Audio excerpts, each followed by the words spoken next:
everyone, so this has been a really highly requested video in the salon, so I decided, since my hair isn't straight but every couple of months, to go ahead and record this video for you guys. So it's pretty much going to show you some tips that I offer in the salon for maintaining your sleek style or silk press, but maintaining it in a healthy way. Some people fail to realize that when you wear your hair in straight styles, that when you're wrapping your hair versus pin curling, it can be really easy to pop your hair. Because when you're relaxed, your hair stays very, very straight. Your roots are very straight until you start to get new growth. Whereas when you're natural, with any bit of humidity in the air that is really excessive, or rain or sweat, whatever the case, you may get a little bit of lift in your roots. So this weekend's been the perfect weekend to do that. My hair's only been straight about maybe 4 or 5 days, but it's literally been raining every single day.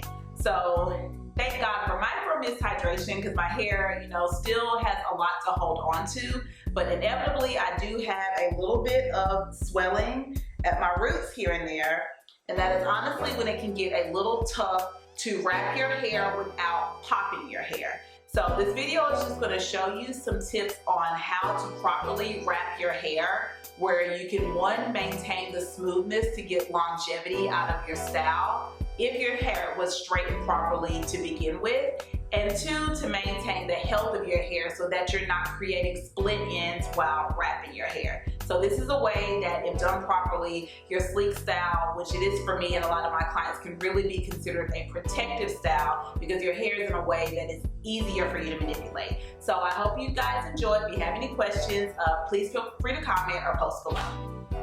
Before you start to wrap your hair, it is very important that you make sure that you have a smooth surface free of tangles to avoid popping and breaking the ends later. So in different sections throughout the hair, I pull my hair out from my head, and using my paddle brush, I brush starting from the ends and working my way up. Once your hair is completely detangled, you can start to wrap your hair in your direction of choice. Notice the back of my hair has a lot of swelling.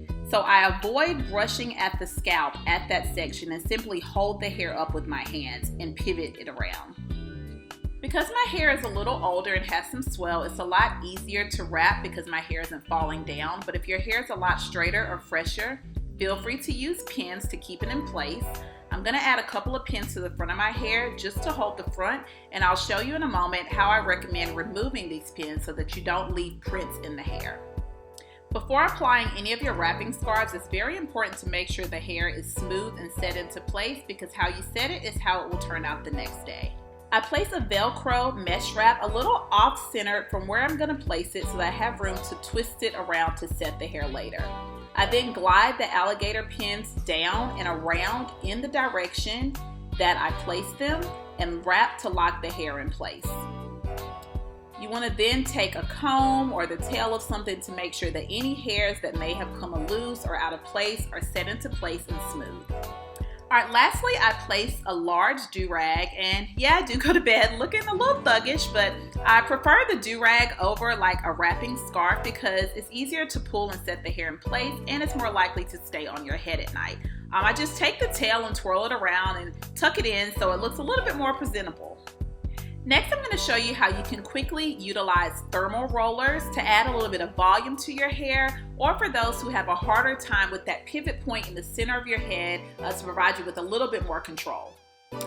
So you're pretty much going to take all of the steps that you did prior. The only difference is that you're going to take your hair in a few sections in your crown and brush starting from the ends, and take the thermal roller and slide as you go down. I'll provide a link to a couple of the thermal rollers that I like, but I'm very particular about the type of roller that is used, because you don't want to use a roller that'll pull and tug on your hair.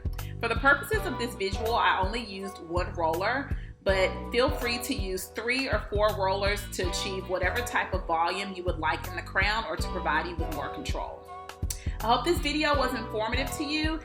Definitely take some of these steps to improve your wrapping skills, and happy growing!